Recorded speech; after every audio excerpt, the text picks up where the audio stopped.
Iran की missile power आप समझना चाहते हैं तो समझ लीजिए, ये आपको मैं बता रहा हूं बकरीद वाले दिन की बात। रिपोर्ट आई है और अमेरिका की ही रिपोर्ट है, तमाम जगह आ चुकी है, जिसमें जब भारतीय वक्त के मुताबिक सुबह 10 बजे मैंने आपको अपडेट दिया था, ब्रेकिंग न्यूज़, कि ईरान ने कुवैत पर हमला किया, उस जगह पर जिस जगह से ईरान के खर्ग आइलैंड पर हमला और कई जगह हमले हुए थे। तो रिपोर्ट ये आई है कि जब ईरान ने मिसाइल लॉन्च की थी कुवैत पर, तो कुवैत ने यानी अमेरिका और कुवैत ने मिलकर ईरान की उस फतह मिसाइल को रोक लिया। अब आप कहेंगे रज़ा भाई कमाल की बात कर रहे हो, रोक लिया तो पावर कहां? हजरात, पहली बात, अमेरिका और कुवैत दोनों ने दर्जनों इंटरसेप्टर लॉन्च किए उस मिसाइल को रोकने के लिए, और जब वो मिसाइल तेजी से अमेरिका के बेस जो कुवैत में है उस तरफ बढ़ रही थी और उसे रोकने की कोशिश की जा रही थी, तो मुश्किल था उसे रोकना, वो काफी करीब आ गई थी। इतना करीब कि करीब आते आते उसे जब रोका गया तो उस मिसाइल का, ईरानी मिसाइल का जो मलबा गिरा, तो वो अमेरिका के सैनिकों के ऊपर ही गिरा और अमेरिका के सैनिक 5 फौजी बुरी तरह से घायल हुए, जिसमें 2 तो बहुत बुरी कंडीशन में हैं। और नुकसान भी अमेरिकी बेस का कुछ यूं हुआ कि अमेरिका के MQ-9 रीपर 2 ड्रोन उस बेस पर खड़े थे, तैनात थे, वो भी डैमेज हो गए। अल्लाह अकबर। तो ईरान की मिसाइल पावर ये है कि उसके मलबे भी दुश्मन को छील देते हैं, समझ रहे हैं? और ये कब हुआ मामला? बकरीद वाले दिन, यानी जब भारत में आप और हम बकरीद मना रहे थे। ईरान में हजरात अब जब इंटरनेट चालू हुआ है तो वो वीडियो आया है सामने, जिसे देखकर मेरा दिल थर्रा गया। और मैंने उस वक्त जब खामनाई की शहादत का ऐलान किया था, जब आप लोगों ने जमकर मेरा विरोध किया था, माशाल्लाह खूब गालियां बकी थी, मैंने ये भी कहा था कि मल्टीपल बंकर ब्रस्टर्स बम दागे हैं खामनाई के घर पर। आयतुल्लाह सैयद अली खामनाई को शहीद करने के लिए अमेरिका ने पूरी ताकत झोंकी। अब 28 फरवरी का वो वीडियो आया है जिसमें खामनाई का घर और दफ्तर जो बिल्कुल मिला हुआ है, उस पर अमेरिका ने बंकर ब्रस्टर बम दागे थे। 28 फरवरी का वीडियो, वो हमला जिसमें क्लेम किया जा रहा है कि खामनाई की शहादत इसी हमले में हुई थी। अल्लाह अकबर।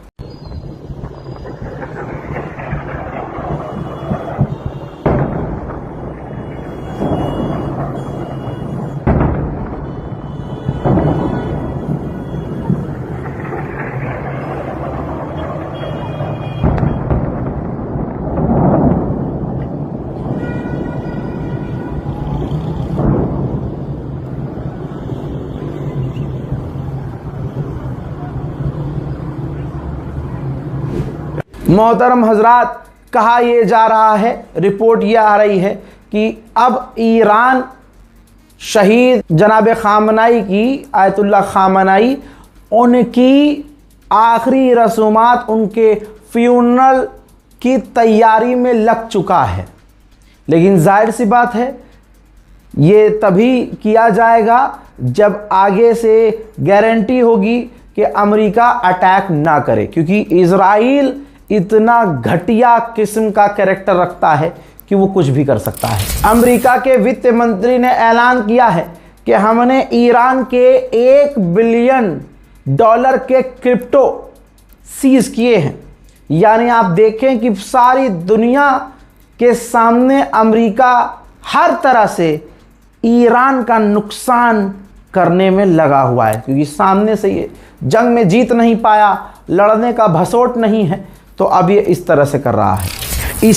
इसी बात पर ईरान ने कहा है कि अमेरिका नाकामयाब हुआ है जंग में, वो जीत नहीं पाया, डिप्लोमेसी में भी वो कामयाब नहीं हो पा रहा है, न वो होगा। और इस तरह से अब वो बौखलाहट में आकर जो हम पर पाबंदी लगा रहा है, वो पाबंदी लगा कर भी कामयाब नहीं हो सकता। हजरात, कल की वीडियो के लिए मैं आपसे माफ़ी मांगता हूँ कि कल बहुत दिक्कत हुई थी।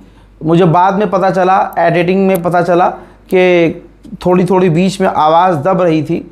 वो इत्तफाक लोग कह रहे थे रज़ा भाई नया माइक ले लीजिए, रज़ा भाई आपके माइक में प्रॉब्लम है, ये है। देखिए, टेक्निकल प्रॉब्लम है, मैं कोई खुदा थोड़ी हूँ। टेक्निकल प्रॉब्लम एक ऐसी चीज़ होती है कि जब ये नाम आता है ना, ये वर्ड यूज़ होता है टेक्निकल प्रॉब्लम, तो उसमें कोई कुछ नहीं कर सकता। इत्तफाक ये है कि वो माइक नया था, बिल्कुल नया, और वो दूसरी बार मैं इस्तेमाल कर रहा था। एक बार इस्तेमाल कर चुका था, कोई प्रॉब्लम नहीं आई थी, और वो काफ़ी expensive branded DJI 3 latest mic use कर रहा था मैं। लेकिन मनहूस मारे ने बीच बीच में धोखा दिया, जिसकी वजह से आप लोगों को बहुत परेशानी हुई है। ऑब्वियसली उसके लिए मैं माजरत चाहूँगा।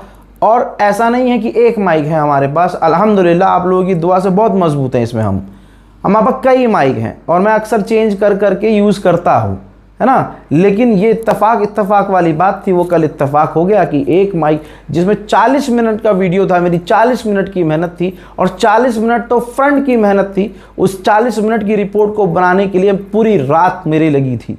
और उसके बाद में सामने मसला आया, तो जितनी तकलीफ़ आपको हो रही थी उससे ज़्यादा तकलीफ़ मुझे हुई। इसके लिए माजरत चाहूँगा। उम्मीद है कि आज मैंने दूसरा माइक यूज़ किया है तो प्रॉब्लम नहीं आएगी। कल के लिए माजरत। खुद अमेरिका ने खुलासा किया है कि ईरान, आप सबको पता है कि ईरान ने अमेरिका के जितने ताकतवर फाइटर जेट थे सबको जो है अच्छे से पेला है, अच्छे से उस हिट किया है। तो अमेरिका की ही रिपोर्ट है। अमेरिका ने इन्वेस्टिगेशन करने के बाद ये बताया है कि जंग के दौरान ईरान ने जो हमारे F-15 को हिट किया था, वो चाइनीज़ मिसाइल का इस्तेमाल करके किया था।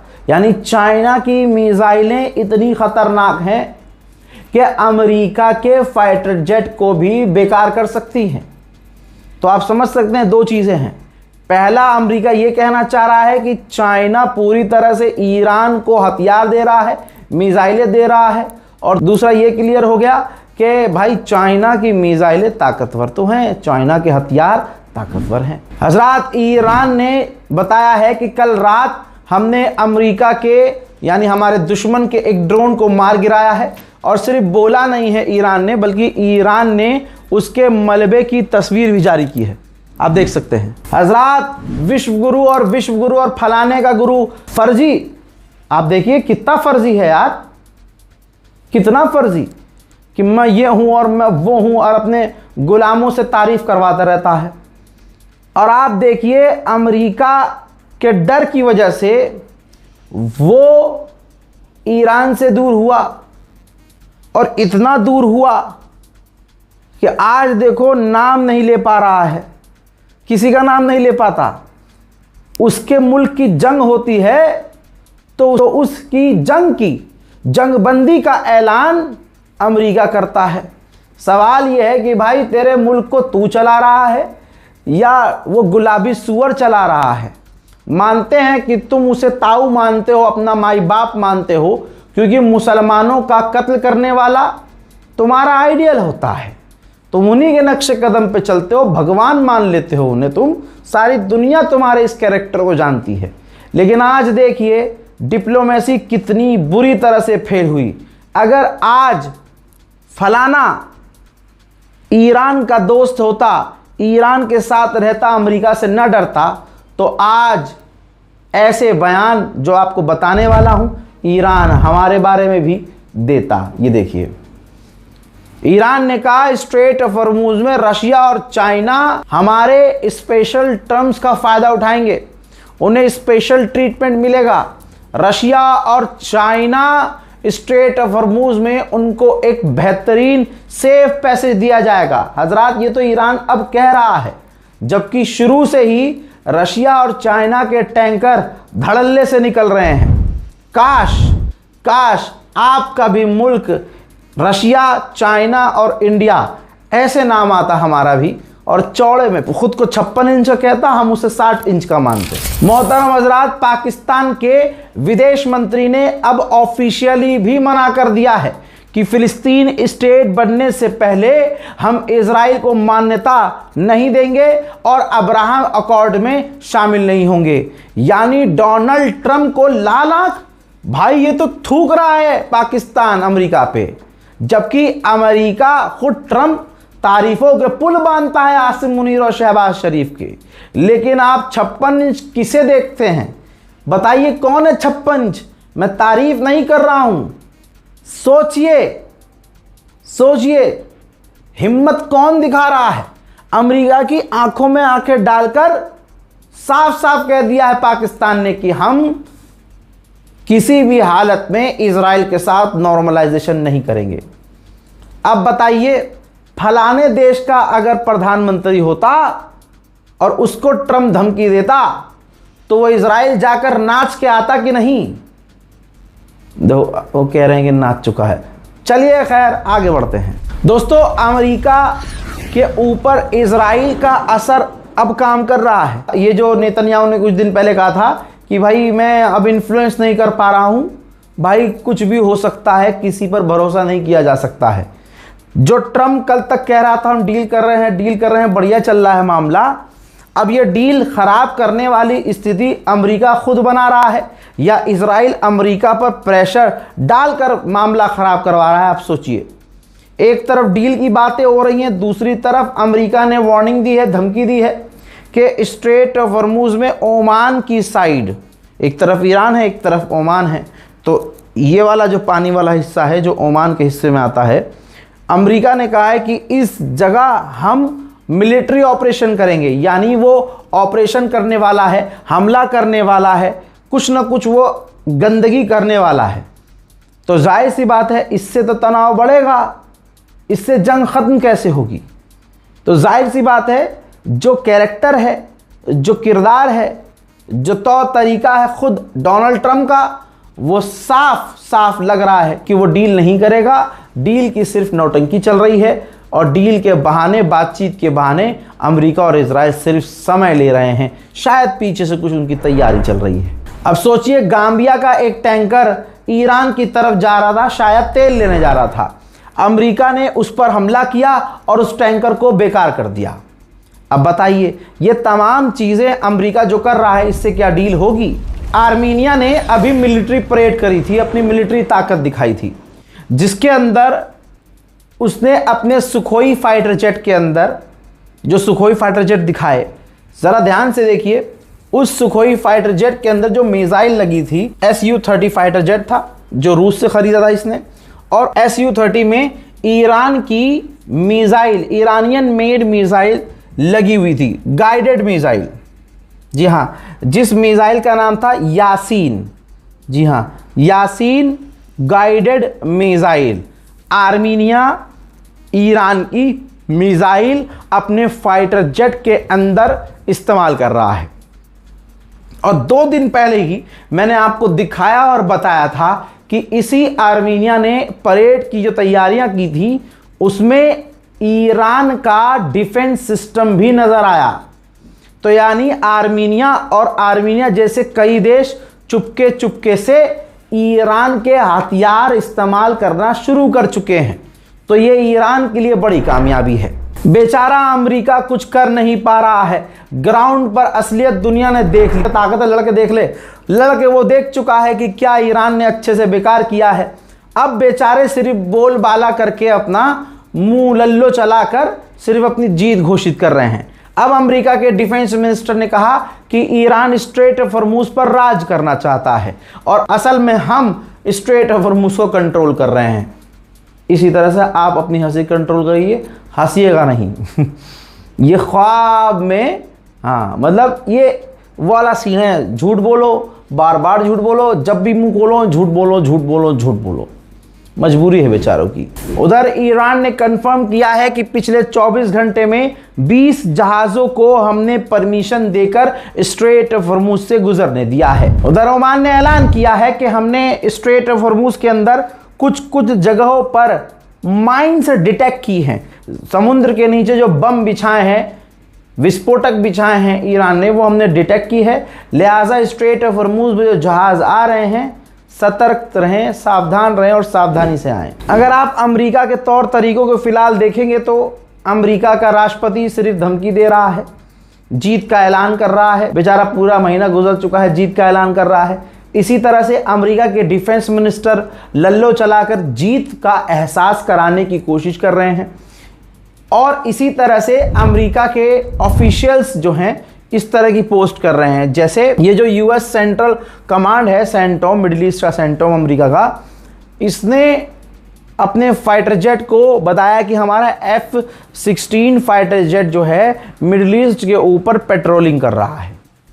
फोटो पोस्ट कर दी है और बस पेट्रोलिंग कर रहा है तो दुनिया मान ले कि अमेरिका जीत गया है। अमेरिका, क्योंकि दुनिया मान ही नहीं रही है भाई। कौन से फाइटर जेट को, F-35 को भी जिस ईरान ने हिट कर दिया, आज मिडिल ईस्ट के ऊपर तुम F-16 उड़ाकर उसकी फोटो बचकाना, ये बचकानी हरकत है कि फोटो पोस्ट करके तुम दिखा रहे हो मिडिल ईस्ट में हम पेट्रोलिंग कर रहे हैं। वाह। ब्रिटेन का माइन क्लीनर जहाज फ्रांस पहुंच गया है, तस्वीर ये देखिए। ठीक, इसके अंदर छोटे छोटे बोट्स हैं जो कि समुद्र के अंदर बम को डिटेक्ट करते हैं और उसके बाद डिसमेंटल करते हैं। फ्रांस पहुंच चुका है। कहा जा रहा है कि फ्रांस से अब ये माइन क्लीनर ब्रिटेन का अब स्ट्रेट ऑफ हॉर्मुज़ की तरफ रवाना होगा। दोस्तों, खबर यह भी है कि डोनाल्ड ट्रंप ने अपनी कैबिनेट से 2 घंटे बात की, मीटिंग की, लेकिन कुछ भी फाइनलाइज नहीं हुआ। बात यहां अटकी हुई है कि ईरान के पैसे को रिलीज किया जाए कि नहीं, लेकिन ईरान ने शर्त वही तो रखी है।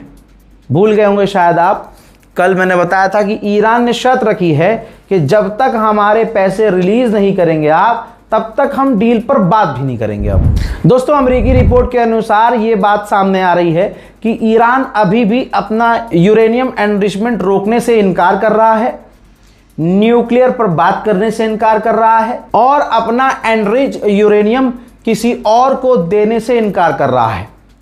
ये अमेरिका की रिपोर्ट है। और हो सकता है ईरान जिस तरह से अल्हम्दुलिल्लाह इस वक्त ताकतवर बन के उभरा हुआ है, एक भी बात पर वो अभी तक फिलहाल अमेरिका की किसी बात पर वो राज़ी नहीं हुआ है। ऑफिशियली कुछ ऐसा ऐलान ईरान ने नहीं किया है कि हाँ अमेरिका की हमें ये शर्त मंजूर है, वो शर्त मंजूर है, बल्कि ईरान ने तो कह दिया जब तक हमारे पैसे रिलीज़ नहीं किए जाएंगे, जो हमारे पैसे सीज़ किए हैं अमेरिका ने, तब तक आगे बात नहीं होगी। हज़रात मोहतरम, आपको बता दूं कि अभी भी रिपोर्ट आ रही है कि काफ़ी सारे इजराइल के सैनिक इस वक्त भी यूएई में मौजूद हैं। मेरे दोस्तों, डोनाल्ड ट्रंप पर दबाव इसलिए और भी है कि वर्ल्ड कप आने वाला है, तो बड़े बड़े बिजनेसमैन दबाव बनवा रहे हैं और बना रहे हैं ट्रंप पर कि वर्ल्ड कप से पहले आप डील कर लीजिए ताकि इलाके में शांति आ जाए और बिजनेस चल सके।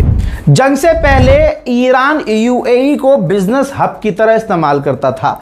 अपना साजो सामान यूएई लेके जाता था और फिर यूएई से सारी दुनिया में वो एक्सपोर्ट करता था। लेकिन इस जंग के बाद, जिसके बाद ईरान और यूएई के बीच रिश्ते बिल्कुल बेकार हो गए, इसके बाद यूएई को ईरान ने पाकिस्तान से रिप्लेस कर दिया। समझ में आया? जो काम यूएई से लेता था ईरान, अब वो पाकिस्तान, और वो पाकिस्तान ने अपने मुंह से ऑफर दिया है कि ईरान अपना जितना एक्सपोर्ट, जो कुछ बिजनेस करना चाहता है, हमारे यहाँ हमारे पोर्ट से कर सकता है। तो बल्ले बल्ले हो गई ईरान की। अमेरिका ने खुद बताया है, खुद ऐलान किया है कि ईरान से भिड़ने का जो खर्चा हमारा हुआ है वो है $60 बिलियन। ईरान से भिड़ना अमेरिका को काफ़ी ज़्यादा महंगा पड़ चुका है। लीजिए, तीसरी बार इसी रिपोर्ट के अंदर बता रहा हूं, ये रहा सबूत। ईरान ने आज फिर कहा है कि पहले अमेरिका हमारे पैसे रिलीज करे, तभी आगे बात होगी। इसी मांग की वजह से डील अमेरिका और ईरान के बीच फंसी हुई है। वहीं ईरान ने फिर से जहाज़ों को वार्न किया है कि किसी भी हालत में गलतफहमी में मत रहना, क्रॉस करने की बिना परमिशन कोशिश न करना, वरना हमला किया जाएगा। अमेरिका के डिफेंस मिनिस्टर ने धमकाया है ईरान को और कहा है कि हम कैपेबल हैं दोबारा से ईरान पर हमला करने के लिए, अगर ईरान ने डील नहीं की। आप नाजरीन इस चीज़ पर गौर कीजिए कि पहला ये ईरान एक ऐसा देश है जिसके ऊपर दोबारा हमला करने के लिए अमेरिका कह रहा है कि हमारे पास ताकत है, यानी उसे कहना पड़ रहा है कि अभी हम कैपेबल हैं। यानी दुनिया समझ चुकी है कि ईरान से लड़कर अमेरिका अपनी ताकत गंवा चुका है, उसकी ताकत में काफ़ी कमी आई है। तो अमेरिका के डिफेंस मिनिस्टर को कहना पड़ रहा है हम कैपेबल अभी हैं, हमला ईरान पर कर सकते हैं। दूसरा पॉइंट क्लियर यहाँ पर होना चाहिए कि अमेरिका तड़प रहा है, वो जिद में है, बौखलाया हुआ है कि बस डील कर ले। अगर डील ही करनी थी तो हरामजादे तूने हमला क्यों किया? ईरान पर ज़बरदस्ती जंग थोपी गई है और इजराइल के कहने पर ट्रंप ने हमला किया है ईरान पर, जिसका खामियाजा अमेरिका को भुगतना पड़ रहा है। ये सारी दुनिया समझ चुकी है। कतर ने बीच का बयान दिया है ताकि ईरान भी नाराज़ ना हो और अमेरिका और दूसरे गल्फ देश भी नाराज़ ना हो। कतर ने कहा कि हमेशा स्ट्रेट ऑफ हॉर्मूज में टैक्स और टोल लेना, हम इस पर राज़ी नहीं हैं। ये गलत है, लेकिन टेम्परेरी एक समय के लिए, एक टाइम पीरियड के लिए अगर टोल ले रहा है ईरान या चार्ज कर रहा है या कोई फीस ले रहा है, इस पर हम बात कर सकते हैं। मेरे दोस्तों एक बार फिर से डिटेल रिपोर्ट आई है कि जब हमला हो रहा था, जंग चल रही थी, तो ईरान के ऊपर यूएई शुरू से ही हमला कर रहा था। ये मैंने आपको कल बताया।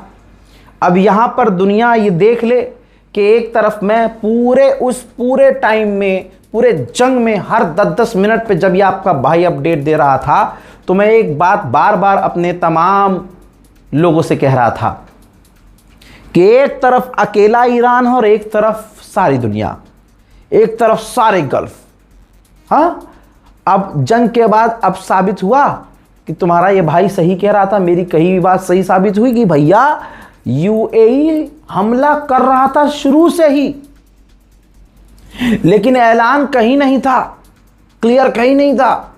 हम सोच रहे थे कि वह अमेरिका कर रहा है अकेला, अरब देश तो बेचारे बस पिट रहे हैं ना, पूरी ताकत से हमलावर था यूएई ईरान पर।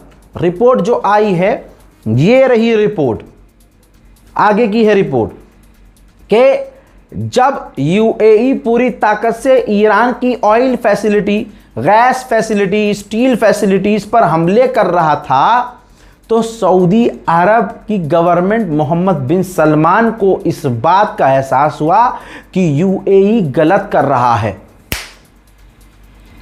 और फिर मोहम्मद बिन सलमान ने डोनाल्ड ट्रंप को फोन लगाया और कहा कि ये जो यूएई इजराइल मिलकर कर रहे हैं और आप तीनों जो मिलकर कर रहे हैं, और यूएई जो ईरान की ऑयल फैसिलिटीज पर हमला कर रहा है, अब जब ईरान जवाबी कार्रवाई करेगा, वो तमाम अरब देशों में उनके गैस फैसिलिटीज, हमारी गैस ऑयल फैसिलिटीज पर हमला करेगा, उसकी जवाबदेही किसकी होगी? तनाव तो इससे और बढ़ जाएगा।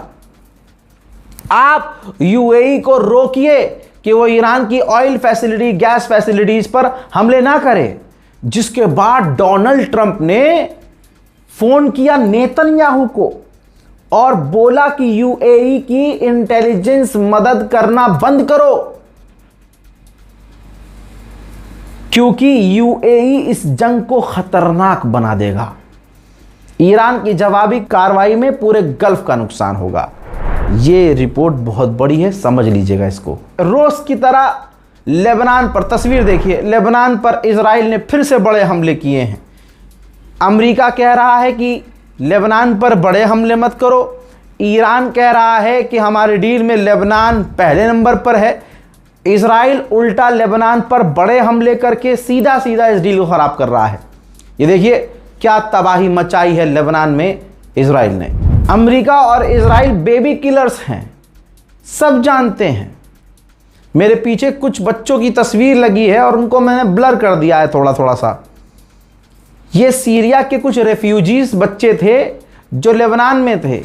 इनके माँ बाप भी मर गए और ज़्यादातर इजरायली आतंकी हमलों में लेबनान में सीरिया के ये छोटे छोटे रेफ्यूजीज बच्चे मारे गए हैं। कौन है जिम्मेदार?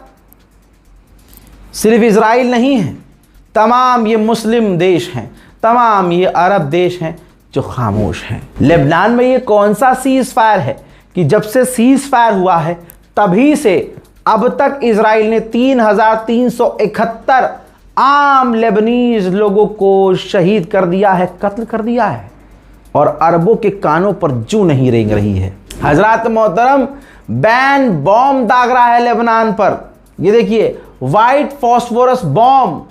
पढ़ लीजिएगा, जेमिनाई कर लीजिए, गूगल कर लीजिए, चैट जीपीटी पे लिख लीजिए, पूछ लीजिए। ये बॉम्ब बैन है जिनका इस्तेमाल लेबनान पर इजराइल कर रहा है। उधर हिजबुल्लाह ने इजराइल के कई इलाकों पर मिसाइल दागी, ड्रोन भेजे, जिसके बाद इजराइल के कई इलाकों में सायरन बजने की आवाज आई।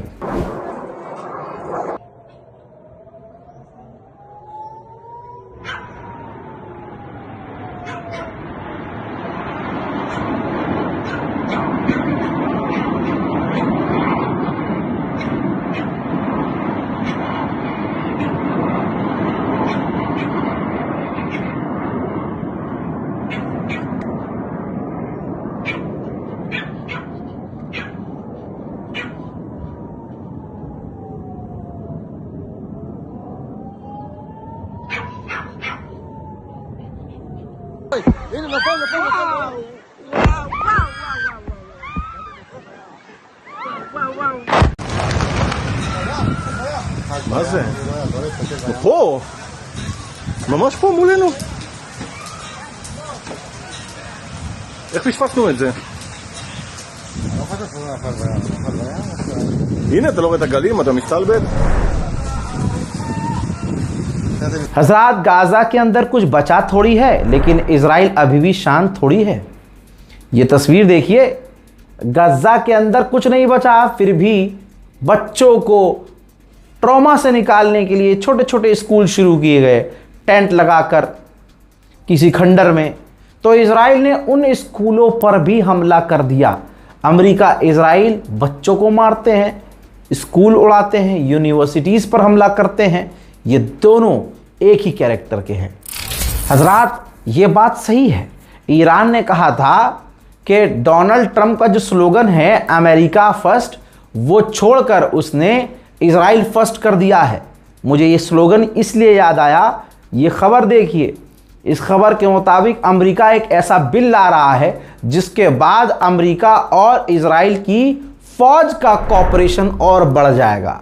मेरे दोस्तों, पहला अगर कोई बोला है गाजा पर दोबारा से जो इजराइल ने कत्लेआम मचाना शुरू किया है, उन अरब देशों में पहला इजिप्ट है। इजिप्ट ने बोला है कि इजराइल जो गजा पर हमले बढ़ा रहा है, ये सीज फायर को खतरे में डालने वाला काम कर रहा है। मोहतरम हजरात, ज़्यादा से ज़्यादा इस वीडियो को शेयर कीजिएगा, अपनी राय कमेंट सेक्शन में ज़रूर लिखिएगा। मेरी इस रिपोर्ट में फ़िलहाल के लिए इतना ही। जय हिंद।